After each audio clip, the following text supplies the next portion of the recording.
orang-orang yang murtad meninggalkan agama ini, maka tidak ada hukuman lain yang layak bagi dia kecuali kematian. Mana ayatnya? Nggak ada, sudah dinasakh. Artinya sudah dihapus. Tapi kenapa berlaku hukumnya? Ya, ayatnya dinasakh, hukumnya berlaku. Masuk akal nggak? Iya, shalom bagi kita semua dimanapun kita berada pada saat ini. Kiranya kita semua tetap berada dalam keadaan sehat dan apapun yang merupakan aktivitas kita sepanjang hari ini, kiranya Tuhan Yesus memberkati. Dan kembali berjumpa lagi di channel kita ini, yaitu Zimayan Yasin. Terima kasih buat teman-teman semua dan juga para sahabat yang sudah mendukung perkembangan channel ini dengan setia. Dan kiranya kita tetap menggunakannya untuk menjadi berkat bagi semua orang. Nah teman-teman, pada video kali ini saya mau membagikan kepada kita semua ada satu buah pemikiran kepada kita semua dan juga khususnya kepada oknum-oknum ustadz yang memang mengatakan bahwa kalau orang keluar dari Islam itu hukumannya adalah hukuman mati.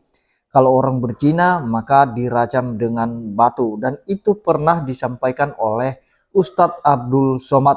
Dan buah pemikiran ini dari Buya Syakur ini merupakan bantahan dari apa yang disampaikan oleh Ustadz Abdul Somad, dan ini sebenarnya tidak ada dalilnya bahwa orang yang murtad akan dihukum mati. Buya Syakur mengatakan itu tidak ada dalilnya.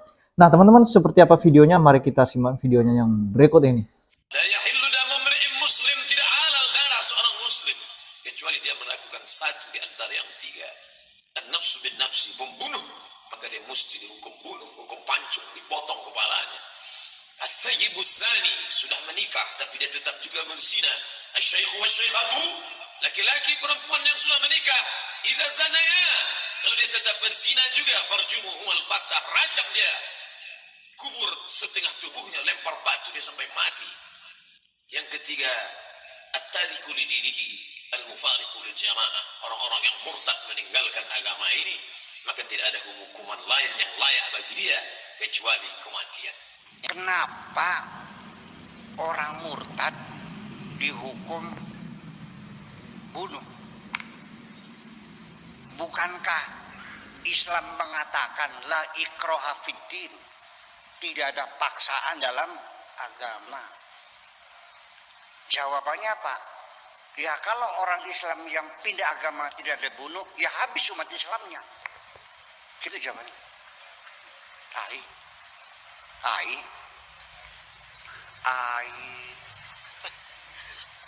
Jadi kalau nggak dibunuh habis umat Islamnya. Katanya bebas. Iya, orang masuk Islam bebas, tapi keluar nggak boleh. Bulit ngomong. Orang tidak dipaksa masuk Islam, la ikraha fiddin. Tapi kalau sudah masuk Islam, ya tidak boleh keluar. Konsekuensinya ya dibunuh. Jadi kalau kamu sudah yakin kalau keluar Islam dibunuh, ya jangan masuk Islam. Begitu tak pola pikirnya. Ini semuanya, oke, itulah fikih. Ini yang diperjuangkan, ingin diterapkan di negara Indonesia ini. Murtad bunuh, berzina rajam, dikubur separuh, dilemparin sampai mati. Mencuri potong tangan, tidak sholat bunuh, tidak zakat bunuh, murtad bunuh, habislah. Ya seperti itu. Di kitabnya begitu kok. Terus gimana? Saya tidak berani menyalahkan, nanti saya dibilang murtad lagi nantinya. Tapi dalil orang berzina dirajam itu nggak ada. Kata mereka dulunya ada dalilnya tuh. Asy-syaikhu wasy-syaikhatu idza zanaya farjumu huma nakala minallah. Mana ayatnya? Nggak ada, sudah dinasakh. Artinya sudah dihapus. Tapi kenapa berlaku hukumnya? Ya, ayatnya dinasakh, hukumnya berlaku. Masuk akal nggak? Undang-undangnya dicoret, sudah dibatalkan, tapi hukumnya masih berlaku. Masuk akal nggak? Ya inilah persoalan. Silakan nanya lah. Iya, jadi asy-syaikhu wasy-syaikhatu itu ini kata riwayat di Sahih Bukhari juga, disimpan sama Siti Aisyah ayat itu tuh, belum sampai disetorkan ke juru tulis. Nah, ini cerita hadis juga, ditaruh di kamar, tiba-tiba habis dimakan tikus kulitnya tuh. Ya kulit dajin, dajin tuh di Betawi ayam sebetulnya mah, tapi kan nggak masuk akal masa ayam makan kulitnya. Jadi kalau di sini mah tikus ya, yalah makan rayap lah begitu barangkali. Terus binasa, tapi hukumnya masih berlaku. Terus Nabi sejak kapan menghukumi mati orang yang murtad? Saya katakan negeri kita ini bukan negara Islam, paham bikin dia? Tapi negara yang beragama. Semua orang yang beragama dirawat, dipelihara, diberikan kemudahan. Kurang seberapa lagi. Tapi ya untuk mengamalkan maling dipotong tangannya antar dulu. Iya dong. Orang pindah agama dibunuh antar dulu. Ayo kita bicarakan dulu dong. Orang nggak sholat dibunuh, ntar dulu. Jangan sembarangan, enak aja. Tapi ini fikirnya iya, saya juga tahu fikirnya ada. Ya ntar dulu, ini Indonesia loh. Betul nggak? Nah, jadi artinya apapun yang ada di dalam Al-Qur'annya, hadisnya, keputusan hukum-hukum, itu jangan kau anggap sudah final dan berlaku untuk selamanya. Paham nggak? Orang perempuan, walinya bapaknya,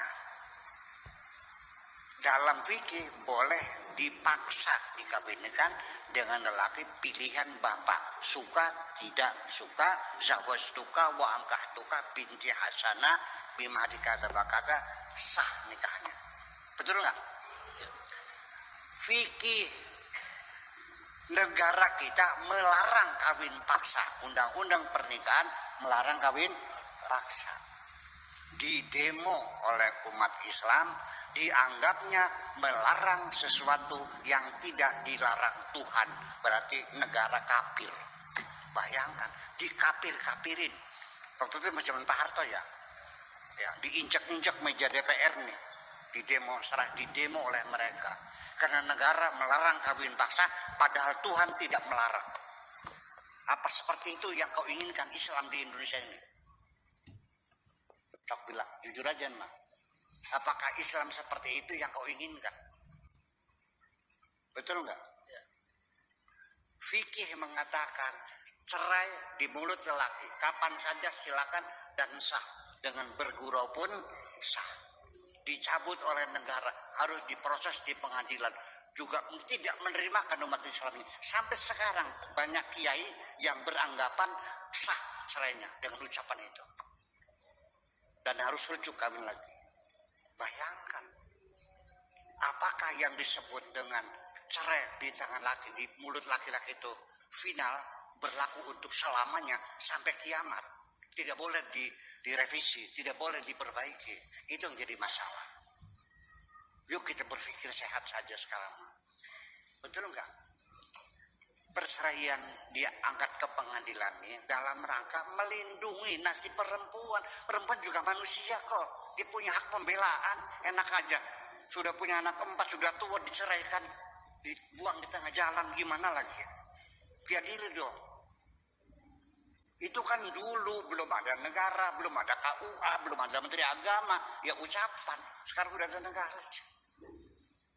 Atau biar saja begitu aja, maunya gitu. Iya. Sampai poligami juga banyak, ada negara Islam, khususnya Turki dan Tunisia, itu melarang poligami. Umat Islam juga marah, negara kafir. Masa poligami dilarang, Islam aturannya boleh aja. Itu persoalannya. Jadi Anda selama ini meyakini bahwa Islam sudah sempurna, sehingga semua hukum-hukum yang ada di Al-Quran berlaku seumur hidup dan selamanya. Itu kan? Itu seperti itu kan artinya. Itu kesimpulannya. Jadi kita tidak boleh memperbaiki, menyempurnakan. Itu yang jadi persoalan. Jadi ini akarnya sangat penting sekali.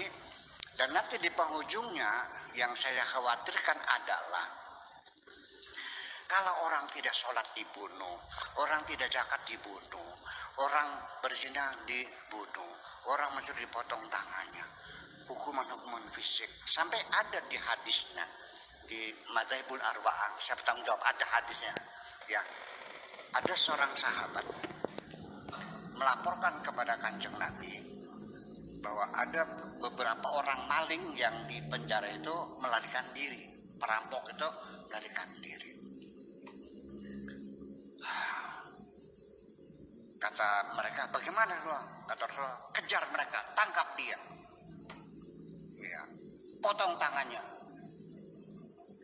cungkil matanya. Ini ada hadisnya, ada cungkil matanya. Hadis, anak masuk akal enggak? Nabi Muhammad menyuruh sahabatnya mencungkil matanya maling. Percaya nggak? Kalau mencuri lagi gimana? Potong tangan kanannya. Kalau mencuri lagi potong tangan kirinya, kaki kirinya. Kalau mencuri lagi potong kaki kanannya, dipotong semuanya. Seperti itukah nabimu itu? Ya saya yakin Nabi saya orang yang sangat santun dan sangat manusiawi, tidak sekejam itu kok. Hadisnya ada. Mangga silakan. Nanti kita Madzhabul Arba'ah, nanti kapan-kapan ingatin saya buka supaya jelas ada hadisnya gitu. Itu aja persoalannya. Jadi begini aja lah, kesimpulan terakhir. Nanti tidak akan pernah selesai, polemik ini tidak akan selesai. Yang lagi aja lah, yuk kita ke depan. Kita berpijak pada satu pijakan, sinkronisasi, perpaduan antara keindonesiaan dan keislaman yang kita sinkronkan bersama sebagai tempat berpijak kita bersama untuk menatap masa depan kita bersama. Nah, jadi itu dia videonya teman-teman ya. Kita sudah mendengarkan apa yang disampaikan oleh Kiai Buya Syakur, bahwa ternyata apa yang disampaikan oleh Ustadz Abdul Somad terkait hukuman bagi orang yang berzina, hukuman orang bagi yang keluar dari agamanya, itu dihukum mati, itu sebenarnya tidak ada dalilnya menurut Kiai Buya Syakur. Nah, jadi yang artinya bahwa dulu ada hukumnya itu, ada dalilnya itu, ternyata sudah dihapus menurut Kiai Buya Syakur. Tetapi hukumnya masih terus berlaku. Padahal hukumnya itu, dalilnya itu sudah dihapus ya teman-teman ya. Nah, jadi teman-teman sama seperti di dalam hukum Taurat, kalau di Alkitab Kristen itu sebenarnya hukum-hukum bagi orang yang berzina, bagi orang yang murtad itu ada konsekuensi dari Tuhan. Nah, seperti yang berzina itu dirajam dengan batu, dan orang yang mencuri bisa dipotong tangannya, dan seperti yang disampaikan oleh Tuhan Yesus, kalau menurut hukum Taurat, kalau mata kita yang satu itu salah, itu bisa dicongkel. Nah, kalau tangan kita melakukan kesalahan bisa dipotong. Nah, pertanyaannya, hukum Taurat yang demikian apakah masih bisa berlaku sampai saat ini?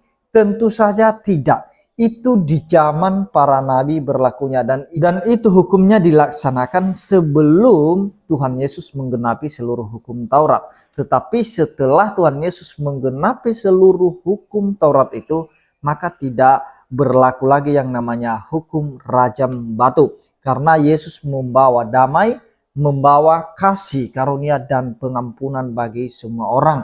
Sehingga orang Kristen sekarang kalau melakukan misalnya zina, atau misalnya keluar dari agamanya, tidak ada yang namanya hukuman mati. Karena hukuman bagi orang yang keluar dari agamanya itu dari Tuhan sendiri, dan itu masalah hubungan pribadi dengan Tuhan, bukan masalah antar sesama ya. Karena itu pilihan, itu hak.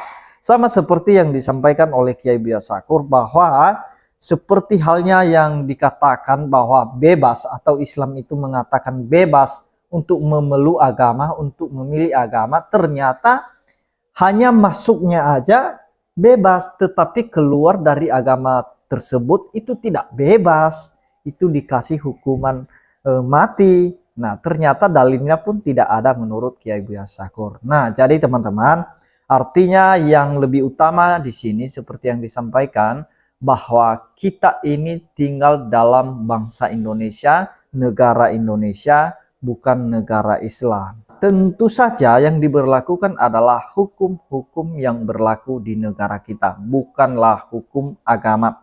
Nah, teman-teman, itu dia yang saya sampaikan, kiranya ini menjadi pencerahan bagi kita semua dan terlebih khususnya bagi mereka yang selalu mengatakan bahwa kalau ada yang murtad itu dikasih hukuman mati. Ternyata yang disampaikan oleh Kiai Buya Syakur itu dalilnya tidak ada. Demikian yang saya sampaikan, kiranya Tuhan Yesus memberkati kita semua. Shalom.